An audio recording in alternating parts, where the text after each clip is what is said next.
Welcome back ناظرین. S I F C کا flag شپ منصوبہ ہے مائنز اینڈ منرلز، لیکن ہم دیکھ رہے ہیں کہ خیبر پختونخوا میں دہشت گردی بھی بڑھ رہی ہے. خیبر پختونخوا میں مائنز اینڈ منرلز کی بات کی جائے تو آج جنید اکبر صاحب نے بھی کہتے ہیں کہ ہمیں اس پر تحفظات ہیں، JUIF بھی اس پہ کہہ رہی ہے کہ تحفظات ہیں.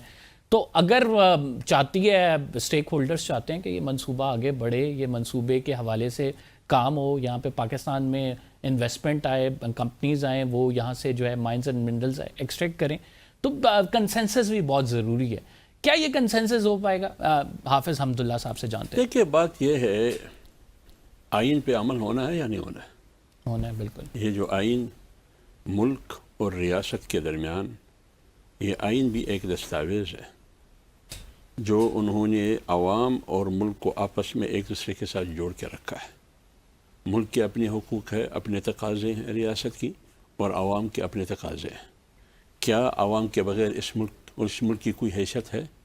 آج اگر 10 لاکھ فوج ہے تو 10 لاکھ فوج کے پاس کھانے پینے کے لیے، پہننے کے لیے، یہ وردی کے لیے یہ پیسہ کہاں سے آتا ہے؟ آپ دے رہے ہیں نا، میں دے رہا ہوں. تو میرا کوئی حق ہے یا نہیں ہے؟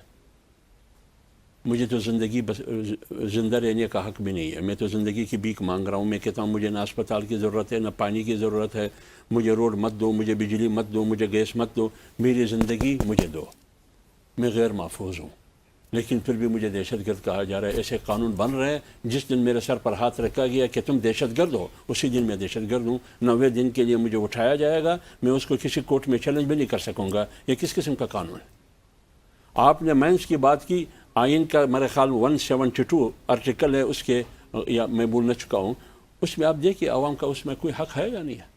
آپ قانون بناتے ہیں گھنٹوں میں، دنوں میں، اور کسی کو بتاتے نہیں ہے کہ قانون ہے کیا. عوام کو اعتماد میں نہیں لیتے ہیں، اور یہ نہیں بتاتے ہیں کہ اس میں عوام کا شیئر کیا ہے. میں یہ نہیں کہہ رہا ہوں کہ باہر کا کوئی کمپنی مت آئے، بے شک آئے. ہمیں تو اتنی کیپیسٹی نہیں ہے ہماری حکومت میں اور ریاست میں کہ وہ خود یوٹیلائز کرے ان چیزوں کو. اس لیے باہر جانا پڑتا ہے، اس سے بھی بھیک مانگتے ہیں کہ آئیے آپ کی کمپنی آئی ہے، آپ کی کمپنی آئی ہے. لیکن مقامی لوگوں کا، مقامی حکومتوں کا، صوبائی حکومت کا اس میں حصہ کیا ہوگا؟ بے شک آپ یہ فیصلہ کریں، بے شک آپ یہ فیصلہ کریں 100 میں 50 آپ ان کو دے دیں. 50 پاکستان کا ہوگا، جو 50 ہے 50 میں 50 صوبے کا ہوگا، بلوچستان کا 50 اسلام آباد کا. آپ بتائیے ریکارڈنگ میں بلوچستان کو کتنا مل رہا ہے؟ اگر میں تفصیل پہ جاؤں، پاکستان کو 5 روپے بھی نہیں مل رہے، تو پھر کیوں نہیں مل رہے بلوچستان کو؟ تو مائنز اینڈ منرلز بل کا آپ نے قانون بنایا، آج پورا بلوچستان سراپا احتجاج ہے. آپ نے معاہدہ بھی کیا ایک کمپنی کے ساتھ، امریکن ایک کمپنی ہے جو میں نے پڑھا ہے سوشل میڈیا پر، وہ کمپنی مقروض بھی ہے، وہ کمپنی ناکام بھی ہے. وہ کمپنی، اسی کمپنی کے ساتھ $50 کروڑ کا معاہدہ ابتدائی مرحلے میں ہوا ہے. کس کی وسائل کی؟ بلوچستان کے لوگوں کی وسائل کی. لیکن ان سے تو پوچھئے اس کا حصہ اس میں کیا ہوگا. وہاں نہ علاج کے لیے کوئی اسپتال ہے، وہ دے کے دیں گے آپ؟ تعلیم کے لیے دیں گے؟ اسکول آپ تعلیمی ادارہ دیں گے؟ بجلی دیں گے؟ گیس دیں گے؟ زندگی کے سہولیات دیں گے؟ ضروریات دیں گے؟ اس کو روڈ دیں گے؟ آج بھی پتہ نہیں وہ جہنم میں رہتے ہیں. کوئٹہ آنے تک وہ 1 مہینہ 2 مہینے سوچتے ہیں کہ میں کوئٹہ کب جاؤں گا. روڈ بھی ٹھیک نہیں ہے، گھر میں بیماری بھی ہے، کیسے پہنچ سکوں گا. جب زچہ بچہ کی کوئی بیماری ہوگی وہ حیران ہو، پریشان ہوں گے کہ ہم اس کو کوئٹہ تک کیسے پہنچائیں گے.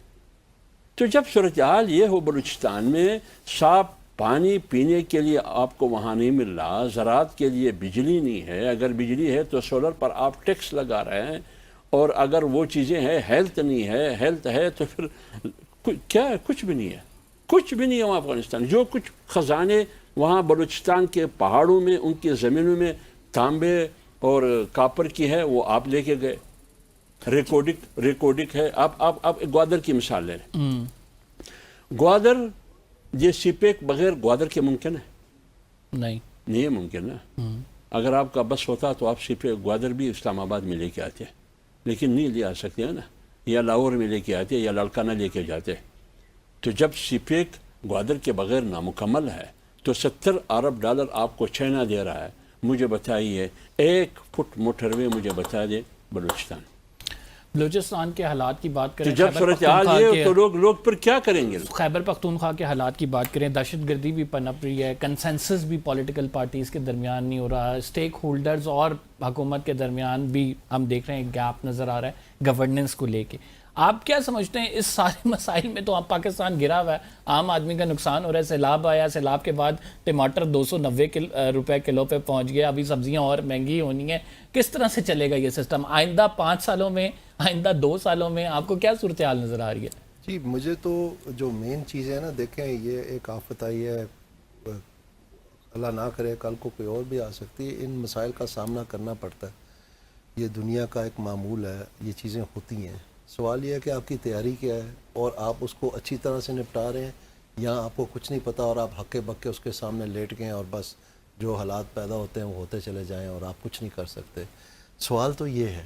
اور آپ جو جس چیزوں کی طرف اشارہ کر رہے ہیں، اگر ہم نے بہت ساری چیزیں اپنے بر وقت درست کی ہوتی، یعنی پوری دنیا کا یہ معمول ہے کہ مقامی حکومتیں جو ہیں یہ فرسٹ رسپونڈر ہوتا ہے کسی بھی آفت میں، چاہے وہ بجلی گر جائے کہیں پہ یا وہ فلڈ آ جائے، زلزلہ ہو، کوئی تعاون پھیل جائے، کچھ بھی ہو، ان کے پاس دنیا میں جو مشینری ہوتی ہے، جو انتظامیہ ہوتی ہے، جو ان معلومات ہوتی ہیں، جن کی دلچسپی ہوتی ہے اس کام میں. دیکھیں میں ایک ڈپٹی کمشنر ہوں، ابھی 2-3 اے سی نکال دیے ہیں نا، تو میں کہیں جاتا ہوں، میں نے 3 مہینے رہنا ہے، میں جانے میں راضی ہی نہیں تھا، میں وہاں سے دن رات اپنے رشتہ داروں کو فون کر کے وہاں تبادلہ کروانا چاہوں گا، تو فلڈ کے لیے میں جا کے ناک رگڑوں گا.